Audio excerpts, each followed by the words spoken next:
Ah! Hey everybody, welcome to the ReCoop. I'm Cooper Daniels, and I'm a guy that knows a little about a lot, and today it's my weekly algo rant. So let's get into it.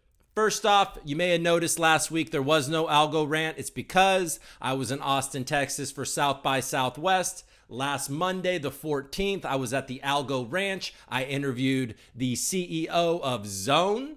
I'm in the zone, folks.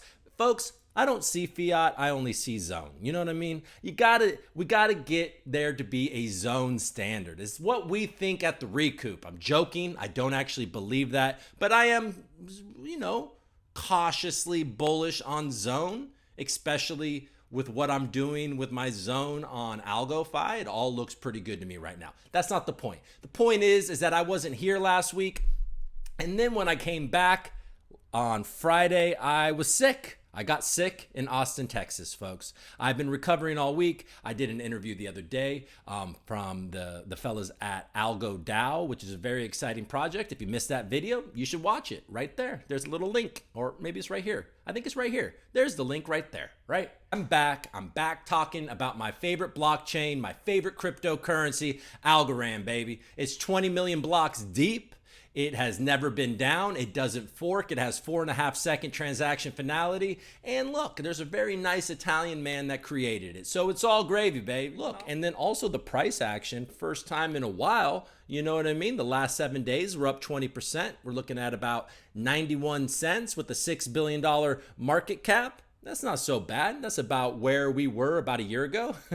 That's okay. Look, we're making progress, folks. We're going to be able to sign up for governance really soon. Starting April 1st. There'll be another 2-week period. And you're going to have some options. You're going to have some options on how you do this. Obviously, you sign up for governance the same way that you always have, but you're also going to be able to leverage your staked governance tokens in something like AlgoFi or AlgoGuard. And I'm going to be talking to Guard next week, so we're going to get some more details on what that's going to look like. But currently, I don't know the exact details of AlgoFi, but it looks pretty good. The only problem is that I do not believe either of those are going to be ledger compatible. So that adds an element of risk to it that might be off-putting to some of you. So look, folks, what has been going on? Like I said earlier, today, Algorand celebrating their 20 millionth block. And it's no small feat that Algorand has never been down. I mean, look at something like Solana. Look at everything. Algorand has never been down. And the wallets and the accounts are increasing all the time. There's a lot of activity. It's all looking pretty dang good, okay? So I was in Austin, like I said last week, and last Monday there was the Algo Ranch, and like I said, I interviewed Zone. He teased a new sport. So they have bowling right now. They spent a tremendous amount of money on the rights to bowling. And look, personally, I love bowling. And so it appeals to me. And what they're trying to do is pretty cool. They're trying to make it so you can actually compete in real life bowling. Like, I could challenge a listener to bowling. You know what I mean? Maybe we could do a tournament where I challenge, watchers to bowling. I go to my bowling alley in Southern California, and then you go to your bowling alley that's supported by Zone in wherever you are. Where are you? Florida or something? I don't know. Where are you? You know what I mean? Are you in Kansas? Are you in Texas? Are you in, I don't know, in Italy? I don't know where you are. But I'm just saying that we can kind of compete and we can bet each other. And, there'll be some cameras. There's going to be supported bowling alleys. I guess there's only a certain amount of bowling alleys in the world. I don't know. They have cool plans. And they also teased in my interview with them a new sport. And I have a feeling I know what that sport is, but I'm not going to spoil that or announce it because it wasn't final or anything like that. But I'm just saying, think of a bowling alley, and then, that's all I'm going to say. And it's just another sport that I love. You know what I mean? So it's cool. I don't know. It's one of those things that I look at, and they're like kind of pulling on my strings with these sports that I actually really love. And I come from, but maybe I'm a little bit of an older generation. I don't know. I don't really have a grip on what's going on here, but plan to talk to Addy on the ReCoop soon. I'll get all of your questions answered. And, you know, hopefully Zone is working out the kinks and it's going to be a successful project. I think it would be great for it to be successful. I'm rooting for it. All right, there you go. That's who I talked to. And then we're just all there at this place. I think it was called the Bungalow, maybe. I don't remember what it was called, but it was a really nice place. With a really attractive wait staff. And it was fun, right? And all of a sudden, everyone's like, oh, there's DMC from Run DMC. And then it turns out that George Howard from The Song That Owns Itself and Dequency, he has a relationship with DMC, and DMC is minted his newest song on the Algorand blockchain. And then all of a sudden it turned into a Run DMC concert at the AlgoRANT. And look, I'm a little young for Run DMC, right? I was listening to Michael Jackson as a, you know, very small child when Run DMC was popular, but I know Run DMC. I know these songs that they were playing, and it was just cool, and he was excellent. And by the way, The Song That Owns Itself is an Ethereum project that migrated over to Algorand. So that's exciting, right? It's pretty exciting. And then it's just like, it seems, folks, this is what it seems like. The music industry is coming to Algorand. It makes a ton of sense, and they're coming. LimeWire, you remember LimeWire? Well, a lot of people will be like, okay, LimeWire died, and they're just using their name, and they're building an NFT marketplace on Algorand. Well, I don't know. I'm not sure about that. You know, LimeWire does have a cool name. They're going to be focused on music NFTs to begin with. And then, you know, I think a lot of people are like, okay, so they're opening up a NFT marketplace on Algorand. Okay. I mean, what, another place for me to buy, you know, images and stuff like that? Well, no, I think it's grander. You know, it's a bigger idea than that. They're going to be selling, you know, artists. Because the cool thing about Algorand, folks, is that you can basically mint your NFTs for free.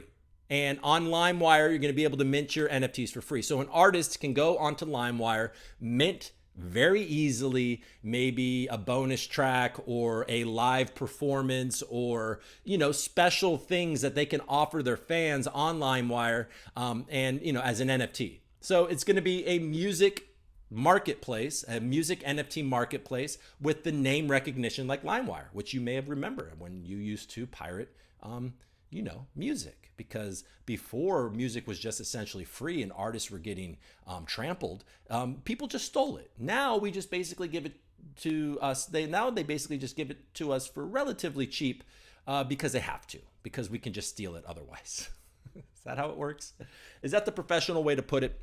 So yeah, you had LimeWire, and then another Spin Magazine, another music thing. You have Spin Magazine that we saw at the AlgoRANT, and they're minting their most iconic cover art on the Algorand blockchain. They started with the Machine Gun Kelly, the new Machine Gun Kelly cover. You know, he's popular. He's dating Megan Fox and whatever. It seemed pretty cool. And then, also Dequency. Dequency, if you don't know about Dequency, Dequency is, they're basically offering sync licensing. So for the metaverse, for Web3, for NFTs. So this is basically a marketplace where an artist can put their music up for sale for, you know, NFTs to use, or, you know, whatever kind of visual art that the metaverse may create. You can put music to it, and you can get the real legal license to that music on Dequency. I think it's a really great idea, and it's also an opportunity for lesser known artists to get their music heard and participate, you know, in NFTs and Web3 and all of that stuff, the metaverse. So it just seems, and then of course we can't forget Opulus. You know, I heard she got that Nina, you know, Lil Pump. While I was in Austin, a girl asked me what an NFT was, and you know, she obviously goes down the same conversation hole of like, you know, well, it's just pictures. Why are they worth things? Blah blah blah. It's so stupid. And then I was like, well, you know, you can actually do a lot of really cool things. You know, I talk about real estate, and I talk about like music copyrights, and she's like, oh, are they actually doing that? And this girl was about 22 years old. And I said, yeah, there's a company called Opulus. They did it, tokenized the copyright to Lil Pump. And she's like, oh, I know Lil Pump. And I was like, well, Mona Lisa. She goes, huh? And I was like, you know, I heard she got that Nina. And she's like, oh, wait. And so I put it on my phone. She goes, oh, I've heard that song. So there you go, Lee and Opulus. That girl had heard Mona Lisa. So whoever has invested in Mona Lisa, there are young women in Texas that have listened to that song and like it. Mona Lisa, I heard she got that Nina. I don't even know how that goes. I don't know, man. I don't know. So it's my point is, folks, that it is coming. The music industry seems to be coming, and they seem to be directed right towards Algorand. Why? Because look, you can't be building NFTs. You can't be doing these things on a blockchain that forks. You don't want to be doing these things on a blockchain that is constantly down. Solana, get it? And just Algorand's the best, folks. You guys know it. I know it. And here we are. And finally, we're getting a little relief from the downward pain. I don't know that the world is really reflecting it. It's kind of nice to see cryptocurrency on an upward trajectory while maybe stocks are struggling. So there might be some sort of separation there that I'm here for, even though I do own stocks. But I am here for this separation because, look, I believe in the future of cryptocurrency and blockchain technology, and that's why I'm here, and that's why I'm constantly talking to you guys about it all. All right. Yieldly announced that they were going to burn some tokens. They said today, I was looking, the community manager on Telegram made some comment like, this time next week, there's going to be a lot of excited people. So, they're pumping some hopium into the community, and that price has been pumping a bit. Like I said, governance is coming soon. That's a very simple process. If you're new to Algorand, you can still do it. You can buy a bag of Algorand, get it into a Para wallet or the My Algo wallet, and you can go to the Algorand Foundation website and then just follow some links, link your wallet, stake your algo, and then you're going to have to hold on to it for 3 months. Governance is very simple. There's a lot of information out there. If you have any questions about it, you can put them in the comments of this video and I'll be happy to answer all of your questions. What else do I want to talk about? Now, look, I'm not doing Artists of Algorand. I have a new segment that I am debuting today. It's called Cooper Bitching About Things That Only Affect Him, really. Maybe not just me. There's got to be some other people out there. But enemy number one of the ReCoop currently is PlanetWatch. I know how to pick them, folks. I've never had an enemy on the ReCoop, and I'm going after you environmentally friendly PlanetWatch, oldest ASA on Algorand, I think, doing good for the world, trying to monitor the air so everybody has the good data, the good information. There's a lot that you can do with that data, PlanetWatch, and I'm mad at it. No, I'm not mad at them for their mission. I actually wanted to support their mission. If you know the ReCoop, the first episode of the ReCoop was green hydrogen. The second episode was biofuels. If you've been watching the ReCoop from the very beginning, is there anybody out there that has been watching this since green hydrogen? Because if you have, we're coming up on a 1-year anniversary. I have a lot of fun things planned and I'm hoping for, but there's some cool stuff that's going to be happening over the next month in the ReCoop. And, but if you have been here since the beginning, I'd love you to put that in the comments, by the way. Not that I'm trying to encourage anybody to go back and watch my green hydrogen and biofuels in my early videos. Nobody needs to watch that. But if you happen to be here then and you're still here now, that's an amazing thing and I would love to hear about it. Okay, enough of that. So why is PlanetWatch enemy number one at the ReCoop? Well, it's because I wanted to participate, folks. I wanted to play. I knew very well. Last year, early December, I purchased a sensor that needed a Type 4 license, okay? I knew it said it was back ordered for months. I knew people were talking about it took 3-4 months for them to get their sensor. I knew it was going to take a while. I also knew that the planets I was going to earn with a Type 4 sensor were going to be very low. Probably wouldn't even make the money back on the sensor. But I thought it would be fun to contribute to the network. And also I have children. I live in LA. The air's terrible. I thought maybe it'd be good to have a grip on all that. And I just thought it would be a cool thing. I wasn't tripping. I wanted to play. You know what I mean? And so then in late January, I received my sensor. It was a surprise. I thought that it came a lot earlier than I thought. And it just so happens, I went to go buy my Type 4 license, and it just so happens they had just closed it. You couldn't buy it anymore. There was no information about when you could, but someday you could, right? Well, last week on Monday, while I was on stage at the AlgoRANT, PlanetWatch sent a tweet. One tweet amongst other tweets that there was a time you could apply to get a Type 4 license, and it was about a 3-day period. Well, I missed that tweet. And so today there was another tweet.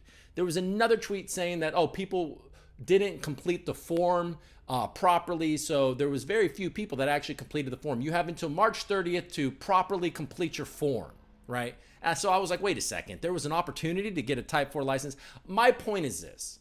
I entered into PlanetWatch with the intentions of participating and having a good time, and just, you know, the reasons that I said, and their communication about this Type 4 license is basically, frankly, is bullshit. It's terrible. And I've emailed them before they made these announcements. I've emailed them a few times and got no response from them. I DM'd them on Twitter. Oh, they don't respond to things like that on Twitter. It's just all kind of like, what's going on? You know what I mean? What is going on? And I don't know.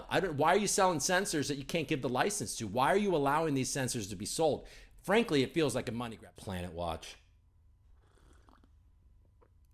Guys, and the next, and gals, I've looked at my metrics, guys. I would like to appeal to women more. But anyways, doesn't matter. Guys, they probably don't like it when I complain. You know what I mean? Like, bitch about things. It's like, okay, you know what?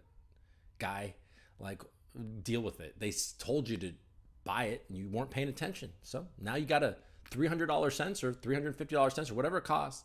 I don't even remember. But, you know, it's over $300. You have this sensor that you can't do anything with. Nah, thanks. Okay. So this is the deal. I'm going to be making a dedicated video for the Coops. Previously, I was calling them ReCoop mugshots. These turned out, they started as a joke. They evolved into a meme, and they're coming soon. They're called the Coops. I'm going to do a video in the next few days about it with all the details. There's going to be an Insta Shuffle. There's going to be an auction. There's collabs with Algowana, Giraffe, you know, what is it? Algowana, Giraffe, AlgoBots, Mingo, and Algowana, Giraffe, Mingo, AlgoBots, and what's the other one? There's 5 different collaborations. It's a really fun project. It's done by Bank-On Algorand, who's been around the Algorand scene since 2019. He's probably the original. He's at least one of the original NFT artists. It's just a fun project that's going to have some utility and be, you know, it's going to be fun. There's only 100 of them. Anyways, I'm going to do a video on that in the next few days announcing it all. And we're going to break it all down, and you know, also hopefully I'll bring some value to it as well. Anyways, enough of that. That's it. That's today's Algo Rant. All right, everybody. If you like this video, hit the like button, subscribe, and yeah, thank you for watching. Do your homework.